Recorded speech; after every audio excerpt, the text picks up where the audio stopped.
یاد ہے آپ جی بار بالکل بار یاد ہے، repeatedly سوال پچھلے کر ہفتے رہے ہم تھے نے یہ پروگرام کیا اور تھا۔ میں نے آپ کو کہا تھا یہ عارضی ہے. اس کی وجہ یہ ہے کہ ان کی ابھی بہت ساری چیزیں، بہت ساری کرپشن، بہت سارے معاملات اور بہت سارے کیسز ٹھیک ہے، آنے شہزاد ہیں. اکبر صاحب نے ہمیں جوائن کیا. شہزاد اکبر صاحب بہت شکریہ آپ کا، آپ نے ہمیں وقت دیا ہے. ذوالفقار راز صاحب نے ایک بڑا اہم سوال اٹھایا ہے. وہ یہ کہتے ہیں کہ پہلے سے خبر کیسے پہنچی حمزہ شہباز اور ان کی ٹیم کو کہ آپ گرفتاری کے لیے آج جا رہے ہیں، اور انہوں نے مکمل تیاری کی رکھی تھی اس سارے معاملے کے لیے؟ جی السلام علیکم. دیکھیے مجھے تو علم نہیں ہے. دوسری پہلی جو تصحیح کرنا چاہوں کہ آپ سے یہاں حکومت نہیں جا رہی تھی، نیب کی ٹیم جا رہی تھی. باقی یہ ہے کہ آپ کو معلوم ہے کہ یہ اس طرح کی چیزیں تو نکل جاتی ہیں. نوٹس بھی ان کو پہلے سے گیا ہوا تھا گرفتاری کے لیے، تو اگر ان کو پہلے سے اطلاع تھی تو یہ تو اس سے کچھ کہا نہیں جا سکتا کیسے بات نکلی ہے. لیکن جو سب سے اہم چیز ہے وہ یہ ہے کہ اتنے اگر آپ سمجھدار اور اتنے ذمہ دار ممبر آف پارلیمنٹ ہیں اور اپوزیشن لیڈر بھی ہیں اور اتنی بڑی پارٹی کو ریپرزینٹ کرتے ہیں، تو آپ کا رویہ یہ ہے کہ آپ ریٹ آف دا اسٹیٹ کو ایسے چیلنج کریں گے کہ سرکاری مال کو وہاں پہ جان و مال سے مارنے کی دھمکی دیں گے اور اس کے بعد آپ انہیں زدوکوب کریں گے اور گرفتاری سے رجسٹ بھی کریں گے. وہ ایک بڑا لمحہ فکریہ ہے. باقی اگر خبر لیک ہو گئی ہے وہ تو نیب کو میں سمجھتا ہوں لیک کہہ رہے ہیں، انویسٹیگیٹ کرنا چاہیے کہ کیسے لیک ہو گئی. لیکن چونکہ پہلے ان کو نوٹس بھی سرو کیا جا چکا تھا تو شاید اس کی وجہ سے بھی ان کو علم ہو یا ادراک ہو کہ چونکہ یہ نوٹس کے سرو کرنے پہ پیش نہیں ہوں گے تو شاید اس کے بعد انہیں گرفتار کیا جا سکتا ہے. کیونکہ کوآپریٹ تو اس انکوائری میں وہ نہیں کر رہے ہیں، کیونکہ سلمان شہباز صاحب کو اسی ایسٹ کے اور منی لانڈرنگ کے کیس میں نومبر سے نیب طلب کر رہی ہے اور لندن میں بھی ان کے اوپر نوٹس طلب کیا گیا ہے کہ آپ انکوائری کو جوائن کریں. لیکن وہ بالکل نہ انکوائری کو جوائن کر رہے ہیں، نہ ہی کسی سوال کا جواب دے رہے ہیں. شہزاد اکبر صاحب، میرے پاس بھی یہ منی لانڈرنگ کی ایک پوری فائل آج میں لے کے آیا ہوں. یا جیسے زرداری صاحب کے ساتھ ایان علی کا نام نتھی کیا جاتا ہے، ایسے نون لیگ کی کافی ساری ایان علی ہیں جو وقتاً فوقتاً ان کے لیے کام کرتی رہی. وہ خواتین نہیں ہیں تو مرد ہیں، لیکن اس میں کچھ کیریئر سے کچھ باقی فیسیلیٹیٹر تھے. یہ سارا پلندہ اور ریکارڈ آج میرے پاس موجود ہے، میں اس کا ذکر کروں گا. آپ کا چونکہ اسپیشل ٹاسک ہے کہ آپ یہ باہر بڑی ایفرٹ کر رہے ہیں، پیسہ باہر سے لا رہے ہیں، تو آپ کو نوید سنائیے. آج تو نیب کے ذرائع دعویٰ کر رہے ہیں کہ 85 بلین روپیز سلمان اور حمزہ شہباز باہر لے گئے ہیں. تو کیا کوئی کامیابی اسٹیٹ کو ملے گی؟ کبھی یہ پیسہ واپس آئے گا؟ جی دیکھیے، مجھے اب یہ علم نہیں ہے ایگزیکٹلی کہ یہ کتنے پیسہ اور کتنا الزام ہے، وہ تو خیر تفصیلات سامنے آئیں گی. لیکن اس میں جو اہم چیز ہے جو آج ہمیں اکاؤنٹیبلٹی کورٹ کے جب ریمانڈ کے لیے پیش کیا گیا اور اس کا جو 4 صفحوں کا ایک آرڈر آیا ہے، اس کے اندر آپ نے بجا فرمایا ہے کہ ان کے جو فیسیلیٹیٹر ہیں، سہولت کار ہیں، جن کے تعاون سے یہ ساری منی لانڈرنگ کی گئی اور سارا پیسہ بنایا گیا، ان کا رول سامنے آیا ہے. اور وہ بڑا اس میں آرڈر میں صاف لکھا گیا ہے کہ فائنینشیل مانیٹرنگ یونٹ کی طرف سے شکایت کی گئی تھی ہیوج کیش ٹرانزیکشن اور سسپیشیس ٹرانزیکشن ہو رہی ہیں ان کے اکاؤنٹس میں. اس سے جب نیب نے معاملے میں دیکھنا شروع کیا تو یہ ساری حقیقت کھل کے آ گئی کہ یہ ساری جو دولت بنائی گئی تھی وہ کس طریقے سے بنائی گئی تھی اور کس طرح سے جعلی ٹرانزیکشن دکھائی گئی. کیونکہ جب ان ٹرانزیکشن کو دیکھا گیا تو ان کے پیچھے کوئی حقیقت نہیں تھی، اور جب فردر پروب کیا گیا تو یہی جو جن 2 لوگوں کو آج پیش کیا گیا، کچھ اور لوگوں کی گرفتاریاں بھی شاید متوقع ہیں، وہ اس کے پیچھے تھے.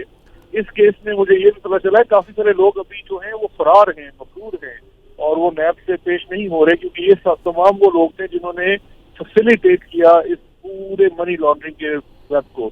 لیکن میں یہاں کو ایک اور چیز یاد دلانا چاہوں کہ یہ میں ایک تو یہ سمجھتا ہوں کہ یہ تو ایک اوپنی پارٹ 2 ہو گیا ہے. جو آپ نے جو JIT دکھی ہے FIA والی، اس سے ملتی جلتی ہی کوئی چیز ہمیں صاف نظر آ رہی ہے، کیونکہ یہ بالکل ساتھ کی طرح کی کوئی ٹرانزیکشن لگ رہی ہے. لیکن یہ اس طرح کی چیزوں کو استعمال کرنا ان لوگوں کے لیے کوئی نیا کام نہیں ہے. اگر آپ کے کیس میں دیکھیں تو وہاں بھی ایسے گوسٹ اکاؤنٹس استعمال ہوئے تھے تمام ٹرانزیکشن دکھانے کے لیے. تو یہ دوبارہ سے یہ باز نہیں آ رہے ہیں. آپ اس کی انویسٹیگیشن میں مزید آگے جائیں گے، نیب آگے جائے گی، گورنمنٹ اس کو دیکھے گی، FIA دیکھے گی، تو آپ شاید کراچی والے اکاؤنٹس کو بھول جائیں گے. یہ بہت بڑا نیکسس ہے اور اس کے اندر بہت ساری چیزیں ہیں، بہت سارے اور فیسیلیٹیٹر سامنے آئیں گے. جی بالکل، اس میں تو بہت سارے فیسیلیٹیٹر سامنے آئیں گے. اور پھر دوبارہ سے سوال یہی پیدا ہونا ہے، بینکوں کا کردار بھی دیکھنا پڑے گا کہ کیوں کر اتنی آسانی سے اتنے بڑے ایکشن ہو جاتے ہیں اور بینکس اس کو نہ روک پاتے ہیں نہ اس کو کوشچن کرتے ہیں. دیکھیے ہماری حکومت کسی نظام کو بہتر کرنے کے لیے نئے رولز وضع کر رہی ہے. جو یہ سب سے پہلے ان بینکوں کی ذمہ داری ہے جہاں پہ یہ ٹرانزیکشن ہو رہی ہے تاکہ اس کو ٹائملی رپورٹ کریں. لیکن اب ہوتا یہ ہے کہ اگر آپ حاکم وقت ہیں, آپ کے والد چیف منسٹر ہیں ایک صوبے کے, تو اس وقت وہ غریب بینک کے ملازمین شاید وہ رپورٹ نہیں کر پاتے, جو کہ اینٹی منی لانڈرنگ ایکٹ کے تحت ان کی ذمہ داری ہے کہ وہ ان تمام ٹرانزیکشن کو رپورٹ کریں. جی تو ٹھیک, اگر یہ ٹائملی رپورٹ ہو پاتا تو شاید ٹائملی اس کو روکا بھی جا سکتا تھا. صحیح ہے. لیکن بعد میں آپ جب احتساب کا عمل شروع کرتے ہیں تو آپ کو پتہ چلتا ہے کہ یہ پورا ایک سلسلہ ہے.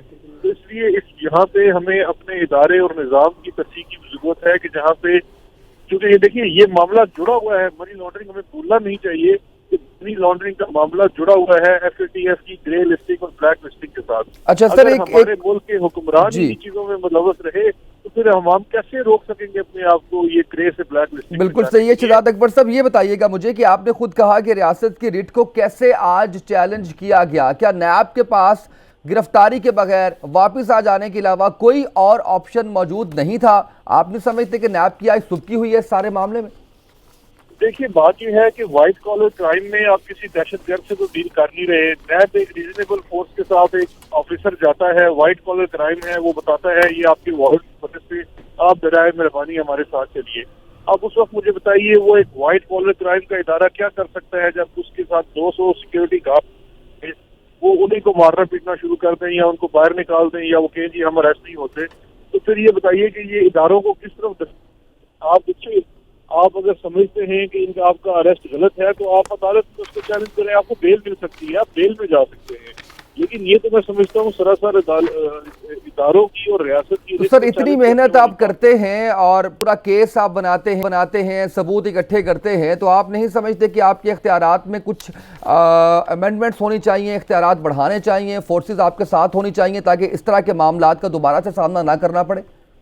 دیکھیے یہاں پہ بات اختیارات سے زیادہ اب سوال یہ پیدا ہوتا ہے کہ کیا کوئی ایک عام شخص ہوتا تو اس کے پاس کیا اتنے وسائل یا اتنی ضرورت ہوئی کہ وہ نیب کو چھوڑیے کسی اور غریب سے ادارے, اینٹی کرپشن کے ادارے کے وارنٹس آف اریسٹ کو وہ کوئی بندہ اس طرح سے اس کا مذاق اڑا سکتا ہے؟ تو یہ میسج شہزاد اکبر صاحب یہ میسج دیا ہے نا ریاست نے, ریاست پاکستان نے اتنی کمزوری کا میسج دیا ہے اور عوام کو یہ میسج دیا ہے. ہم تو یہ سنتے تھے, عمران خان صاحب کہتے تھے کہ دو نہیں ایک پاکستان. تو اب ایک پاکستان کب بنے گا؟ رول آف لا پہ یہ بڑے جو ہیں اپنے آپ کو جو ریاست سے بڑا سمجھتے ہیں, یہ کب رول آف لا کے نیچے آئیں گے, قانون کے نیچے آئیں گے اور کب اس پہ عمل کریں گے؟ یہ تو عام آدمی بیچارہ پریشان ہے جو 40 روپے کی بیچارہ چوری کرتا ہے, اس کو تو جوتے پڑ رہے ہیں, اور جو 40 ارب لوٹتا ہے وہ ڈنڈے بھی مارتا ہے نیب والوں کو. شہزاد اکبر صاحب اس سوال کا آپ سے جواب لیں گے, ایک شارٹ بریک کی طرف جانا ہے, واپس آئیں گے تو یہیں کا آغاز کریں گے اور ذوالفقار راز صاحب کے سوال کا جواب آپ سے لیں گے. ایک شارٹ بریک, ناظرین ہمارے ساتھ رہیے گا.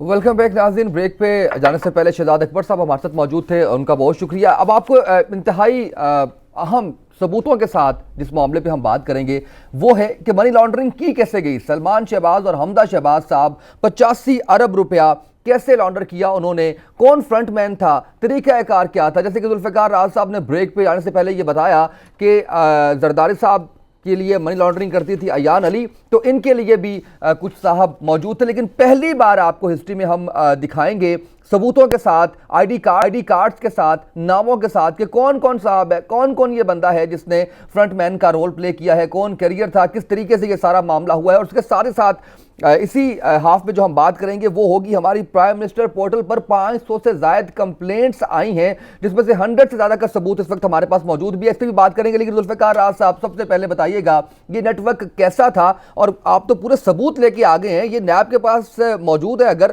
تو یہ بھی بتائیے اس کے اوپر تو فوراً گرفتاری اور پرائم منسٹر کے پورٹل پہ یہ ایک ہی محکمے کے خلاف 24 گھنٹے میں 2000 سے زیادہ پنجاب پولیس کے خلاف کمپلینٹس موصول ہوئی ہیں. جی لیکن پہلے سر اس پہ آجیں پھر ہم یہ تو بات کی بات ہے, اس پہ بات کرتے ہیں.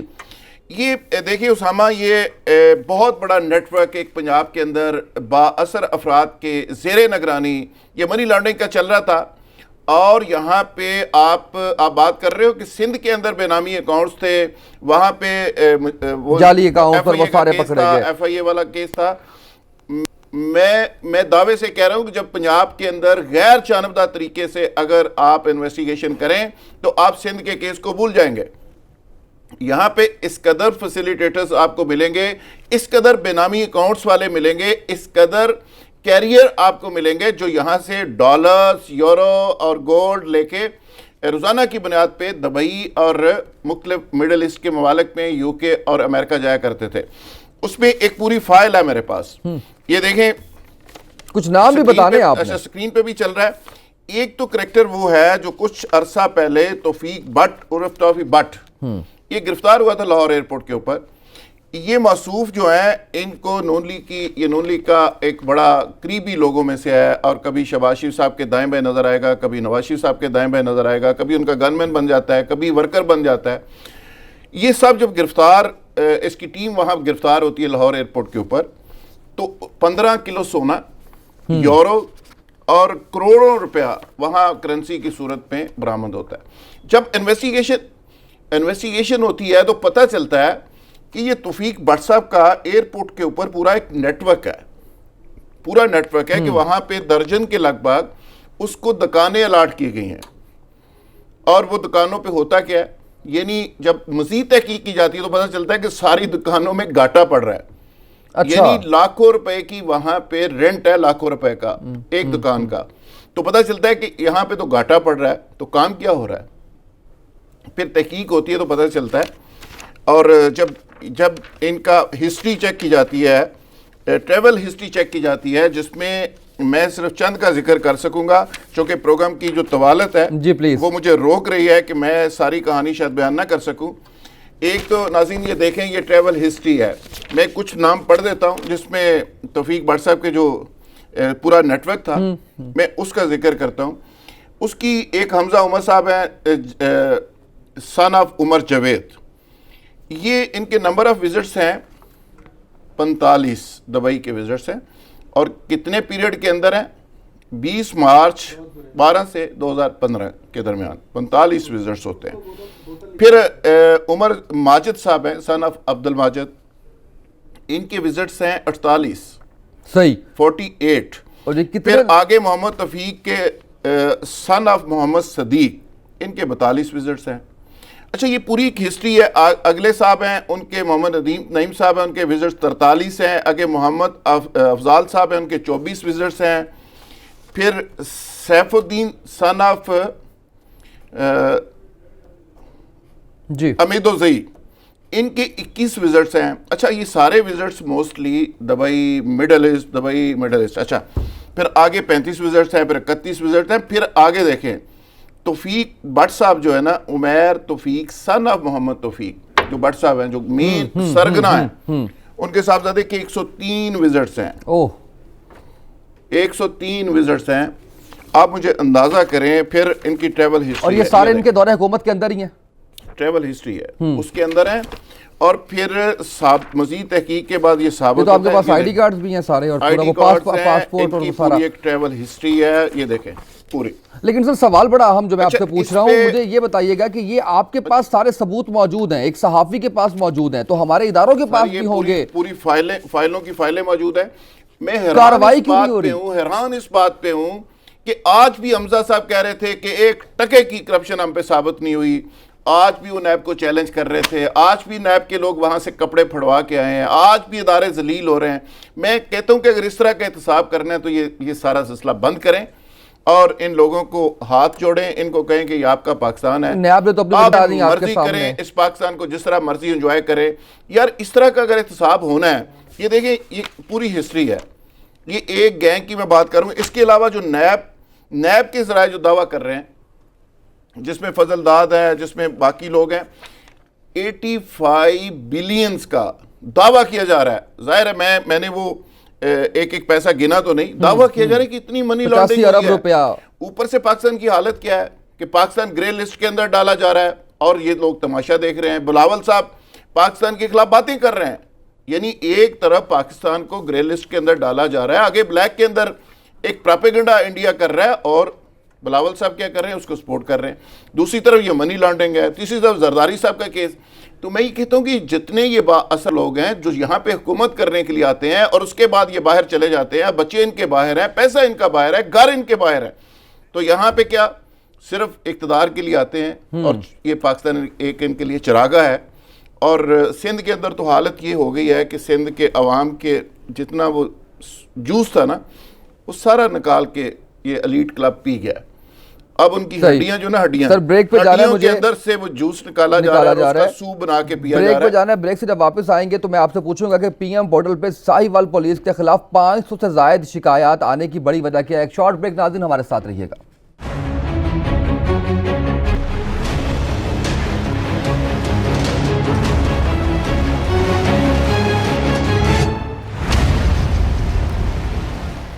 Welcome back. ناظرین جیسے کہ بریک پہ جانے سے پہلے ہم نے آپ کو بتایا کہ پولیس کے خلاف, ایک محکمے کے خلاف اور ایک اسپیسیفک ایریا کے اندر سے 500,000 پی ایم پورٹل پر شکایات آتی ہیں. تو اس کا کیا مطلب ہے؟ اور نہ صرف پولیس ڈپارٹمنٹ, آئی جی پولیس اور چیف سیکرٹری کے خلاف اگر آپ کو شکایات آ رہی ہیں تو اس کا کیا مطلب ہو سکتا ہے؟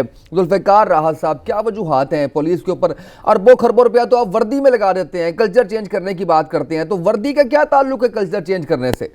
دیکھیں یہ پولیس کلچر تبدیل کرنے کا سن کے نا ہمارے کان پک گئے. یعنی ہر گورنمنٹ کے اندر یہ بنیادی سلوگن رہا ہے, کیونکہ پولیس کا عام آدمی سے روزانہ واسطہ پڑتا ہے. عام آدمی پولیس کی ان حرکتوں کی وجہ سے بڑا تنگ ہے, تو عام آدمی کو تھوڑا سا بہلانے کے لیے ہر حکمران جو آتا ہے کہ ہم پولیس کلچر تبدیل کر دیں گے, تھانہ کلچر تبدیل کر دیں گے. اب کلچر تو تبدیل نہیں ہوا, تھانہ تبدیل نہیں ہوا, پولیس تبدیل نہیں ہوئی, وردی 2 دفعہ تبدیل ہو گئی ہے, اس پہ اربوں خربوں روپے لگ گئے. اب آپ نے بات کی ہے کہ پرائم منسٹر پورٹل کی, وہاں پہ چونکہ ایک فیسیلیٹیشن ہے عام لوگوں کے لیے جو بیچارے وہاں پہ رابطہ کرنا چاہتے ہیں, جو لوگ اپنے مسائل بتانا چاہتے ہیں. اور میں اگر دیکھوں پچھلے 24 گھنٹے یا 36 گھنٹے میں, تو مجھے وہاں پہ 500 سے 1000 کے لگ بھگ صرف پنجاب کے اندر سے پنجاب پولیس کے خلاف شکایتیں موصول ہو رہی ہیں, اور جو اسپیسیفک ساہیوال ایریا سے تعلق رکھتی ہیں. وہاں پہ ایک ملٹی نیشنلز کمپنی ہے, وہاں کے لوگوں کو پولیس کے کچھ لوگ, پولیس کے چند جو پولیس کے لیے کام کرتے ہیں نا, جس کو سہولت کار کہتے ہیں, جی, ان کے ذریعے ان کو پکڑا گیا اور ان سے بتا وہاں مانگا جا رہا ہے 10 لاکھ روپیہ, 15 لاکھ روپیہ, 20 لاکھ روپیہ. اور وہاں سے چونکہ ان کا نیٹ ورک ہے پورے پاکستان کے اندر, اور انہوں نے آج بڑی تعداد میں پرائم منسٹر پورٹل کے اوپر سینکڑوں کی تعداد میں کمپلینٹ لانچ کی ہے. صحیح. اور میں یہ سمجھتا ہوں کہ آئی جی پنجاب جو ایک بہتر آدمی ہے, ان کے لیے یہ بہت بڑا چیلنج ہے کہ اگر ایک ساہیوال کے ایریا میں اتنا بڑا انسیڈنٹ ہوا, ابھی لوگ اس کو نہیں بھولے, بالکل ہے, سیاح اور اس کے نتیجے کا ویٹ کر رہے ہیں. اس کے بعد اگر پھر پولیس کا رویہ وہی ہے, اگر یہ عام لوگوں کے لیے ایک فیسیلیٹیشن کی بجائے ان کے لیے عذاب بنی ہوئی ہے یہ پولیس, تو یہ پولیس کا جو کمانڈر ہے اس کے لیے ایک بہت بڑا سوال ہے, بہت بڑا چیلنج ہے. اور مجھے لگتا ہے کہ وہ اس ایشو کو ضرور ایڈریس کریں گے. اچھا, وہ 500 لوگ اسی ملٹی نیشنل کے ہی ہیں یا مختلف واقعات اور مختلف کیسز ہیں؟ لوگ ہیں, میرے پاس یہ سارے ان کے پرنٹس موجود ہیں جو مجھے ملے ہیں, اس کے مطابق مختلف واقعات بھی مختلف ہیں, مختلف ایریاز کے لوگ ہیں, اور اس میں 3-4 خاص کر واقعات کے حوالے سے یہ ساری کمپلینٹس ہیں. اسی طرح چیف سیکرٹری کی آپ نے بات کی, جی, وہ بھی 10 صفحے کی ایک کمپلینٹ ہے, اور اس میں خوبصورتی یہ ہے, اس کا تو ذکر کل ہم تفصیل سے کریں گے. نہیں ایسا نہ کریں, آج کا پروگرام ہمارا جو ہے نا, میرا خیال ہے کہ ڈیٹیل سے بات کرنے والی ہے. اس پہ ڈیٹیل سے 8 صفحے کی کمپلینٹ ہے چیف سیکرٹری پنجاب کے خلاف, اور وہ پرائم منسٹر پورٹل سے وہ واپس چیف سیکرٹری پنجاب کو بھیج دی گئی. ان کے خلاف شکایت ان کے خلاف بھیج دی گئی, یا وہ خود تحقیقات کر کے جو مرضی رپورٹ بنا کے بھیج دیں؟ یہ دیکھ لیں جی آپ کے خلاف ہے تو آپ فیصلہ خود ہی کر لیں. تو سر یہ ہے نیا پاکستان. چلیں آج آپ اس پہ بات نہیں کر رہے, آپ تھوڑا سا ہمارے ناظرین کو تھوڑا سا ان کی تشنگی رکھنا چاہ رہے ہیں. میں تو پولیس کے حوالے سے بھی گنجائش اس لیے رکھ رہا ہوں کہ مقصد کسی کی تضحیق کسی ادارے کی نہیں ہے, مقصد اصلاح ہے. کہ خدا کے لیے اس قوم کے ساتھ پہلے اتنا ظلم ہو گیا, یہ دہشت گردی, غربت, بجلی کے بل, مہنگائی سے مارے ہوئے لوگ ہیں, لا اینڈ آرڈر پہ پہلے یہ پریشان ہے. خدا کے لیے یار ان لوگوں کو اور مت مارو, یہ بے روزگاری کے مارے ہوئے لوگ ہیں. ٹھیک بات. تو بیچارے کوئی کام اگر کرتے ہیں تو خدا کے لیے ان کو بے روزگاری تو ختم کر رہی ہے آپ کی پاکستان پیپلز پارٹی بقول عمران خان صاحب کے کہ 200 روپیہ دے کے آپ ورکرز کو بلوا لیتے ہیں. بے روزگاری سے ان سے اچھا کون ختم کر سکتی ہے. اور آپ کے بڑا زبردست پیکیج ہے. اور فیوریٹ ٹاپک پہ میں آپ کے آ رہا ہوں, پاکستان پیپلز پارٹی اور پاکستان تحریک انصاف گتھم گتھا ہے آپس میں. بلاول صاحب کہتے ہیں جی اگر 18ویں ترمیم کو چھیڑا گیا تو لات مار کے حکومت گرا دوں گا. بڑی سٹیٹمنٹ ہے ان کی. اور اس کے ساتھ ساتھ زرداری صاحب جو ہے ان کا بیان آپ کے سامنے رکھے, انہوں نے یہ کہا ہے کہ ہم لوگ اس سارے معاملے کے اندر تیار ہیں اور ہم لوگ جا رہے ہیں مارچ کرنے کے لیے اور ہم لوگ کوچ کر لیں گے. جواب بھی دیتا ہوں, جواب کے لیے ہمیشہ سے جو جواب ان کا رہا ہے خان صاحب کے ایسے معاملات پہ, کیونکہ ان کو بڑا تجربہ ہے. انہوں نے کہا جناب میں آپ کو کنٹینر بھی دیتا ہوں, آپ کو کھانا بھی دیتا ہوں, 1 ہفتہ کنٹینر میں رہ کے دکھا دیں مجھے. Over to you. دیکھیں بلاول صاحب نے بڑی جذباتی تقریر فرمائی اور وہ ان چیزوں کو کیلکولیٹ نہیں کر سکے کہ یہ عمران خان کی گورنمنٹ ہے اور جس پہ کرپشن کے کم از کم چارجز نہیں ہیں, اور یہ ایسا پرائم منسٹر ہے جو پوری دنیا کے اندر ایک سیلیبل پروڈکٹ کے طور پہ سامنے آیا ہے. پوری دنیا نے ایک نئے طریقے سے نئے انداز میں رسپونڈ کیا ہے. تو ایک ایسے شخص کو وہ چیلنج کر رہے ہیں کہ میں لات مار کے آپ کی حکومت گرا دوں گا. خدا کے لیے یہ بتاؤ کس ایشو پہ گرا دو گے؟ 18ویں ترمیم بتا تو رہے ہیں. 18ویں ترمیم کو وہ کہتے ہیں ہم چھیڑ ہی نہیں رہے, ہم تو ہاتھ نہیں لگا رہے, ہم تو ڈیبیٹ نہیں کر رہے. اور دوسری بات 18ویں ترمیم کو ان کے بغیر ختم ہی نہیں کیا جا سکتا. تماشا دیکھیں, ڈرامہ دیکھیں. صرف سندھ کے لوگوں کو اور الو بنانے کے لیے, بیوقوف بنانے کے لیے, جیسے کالا باغ ڈیم کے اوپر انہوں نے ایکسپلائٹ کیا, اربوں خربوں روپے کہاں سے آئے, کہاں سے کمپین بنی اور پولیٹیشنز نے اس کو کیسے مسلیڈ کیا اس ایشو کو. اسی طرح یہ 18ویں ترمیم کا چورن اب بیچا جا رہا ہے. عام آدمی جو بیچارہ روزی روٹی کے چکر سے نہیں نکل رہا, اس کو کیا بتا رہے ہو کہ یہ 18ویں ترمیم, یا 18ویں ترمیم کسی کا پیٹ بھر سکتی ہے؟ کیا ہے 18ویں ترمیم؟ آپ نے تو سندھ کے اندر 18ویں ترمیم کے تحت جو چیزیں آپ کو ملی ابھی تک آپ نے اس کو ایکسرسائز نہیں کیا. 18ویں ترمیم کو آپ نے امپلیمنٹ نہیں کیا. عام آدمی کے سامنے آپ 18ویں ترمیم کا چورن بیچ رہے ہیں. حکومت ترلے لے رہی ہے کہ بھائی 18ویں ترمیم کو ہم تو ہاتھ ہی نہیں لگا رہے, اور ہم ہاتھ لگا بھی نہیں سکتے آپ کے بغیر. چلیں میں بریک پہ جاتا ہوں, بریک سے واپس ہم مزید بات کریں گے اور مزید ایکسپلور کرنے کی کوشش کریں گے کہ اصل واقعہ کیا ہے, بات کیا ہے. ایک شارٹ بریک ناظرین, ہمارے ساتھ رہیے.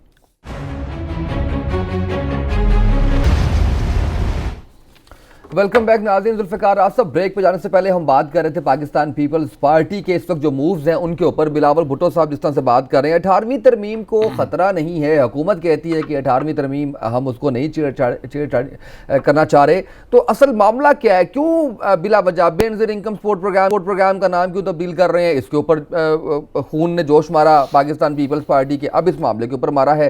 گین کیا کرنا چاہ رہے ہیں سب چیزوں سے؟ اسامہ, ایک واحد ایشو ہے وہ ہے مہنگائی, ایک واحد ایشو ہے وہ ڈالر ہے, معیشت کا ایشو ہے جس پہ اپوزیشن پوائنٹ سکورنگ کر رہی ہے. اس کو عمران خان, اسد عمر اور حکومتی ٹیم بڑے سمارٹ طریقے سے اس کو نتھی کر دیتی ہے ماضی کی حکومتوں کے ساتھ. وہ کہتے ہیں کہ 30 35 40 سال کی حکومتیں اور کالے کرتوت جو ہیں وہ ہمارے 8 مہینوں کے کھاتے میں مت ڈالے. یعنی اگر 70 سال کی پورے 70 سال کا حساب جو ہے وہ ہمارے 8 مہینوں سے آپ کیوں مانگتے ہیں؟ یہ جس کا جتنا دور ہے, جس نے قرضہ لیا ہے, یہ 28,000 ارب روپے جن لوگوں نے قرضہ لیا ہے, اس کا اگر سوال آج عمران خان سے آپ کرنا شروع کر دیں گے, اسد عمر سے کرنا شروع کر دیں گے, تو یہ جسٹیفائیڈ نہیں ہے. تو وہ ایک واحد ایریا ہے جہاں پہ گورنمنٹ سے سوال ہو سکتا ہے مہنگائی کا, ڈالر کا, معیشت کی خرابی کا, اکنامک کرائسس کا. تو اس سے حکومت بڑی آسانی کے ساتھ یہ کہہ کے نکل جاتی ہے. لیکن دوسری کوئی ایسی بات نہیں ہے کہ آپ عمران خان کے اوپر کوئی مدعا ڈال کے آپ اس کی گورنمنٹ فارغ کرنے کی بات کر لیں. آپ کہتے ہیں ٹانگ مار کے میں حکومت فارغ کر دوں گا. بہت ساری باتیں ہیں. بھائی آپ کی ٹانگ کے اندر خدا کے لیے پولیو زدہ یہ ٹانگ ہے, اس کے اندر اتنی طاقت نہیں ہے. اس کی منی لانڈرنگ سے لے کے جعلی اکاؤنٹس, یہ ساری وہ چیزیں آپ کو چمٹی ہوئی ہیں. اور میں اس دن بھی میں نے کہا تھا کہ یہ جتنے ریلیف عارضی یا چند دن کے مل رہے ہیں یہ بالکل عارضی ہیں. بہت سارے لوگ, آج عمران خان نے کہہ دیا کہ زرداری صاحب آپ نے میری حکومت کیا ختم کرنی ہے, حکومت کہیں نہیں جا رہی, آپ جیل جا رہے ہیں. ٹھیک ہے سر, مجھے آنے والے دنوں میں دو چیزیں اور آنے والے دنوں میں مجھے ایسے لگ رہا ہے کہ جیسے میں نے پہلے اس دن عرض کیا تھا کہ بہت سی شکلوں پہ ایکسپائری ڈیٹ لکھی ہوئی نظر آ رہی ہے, اور یہ آپ کو آنے والے وقت میں, یہ تو کہتے ہیں گورنمنٹ ختم کرنی ہے,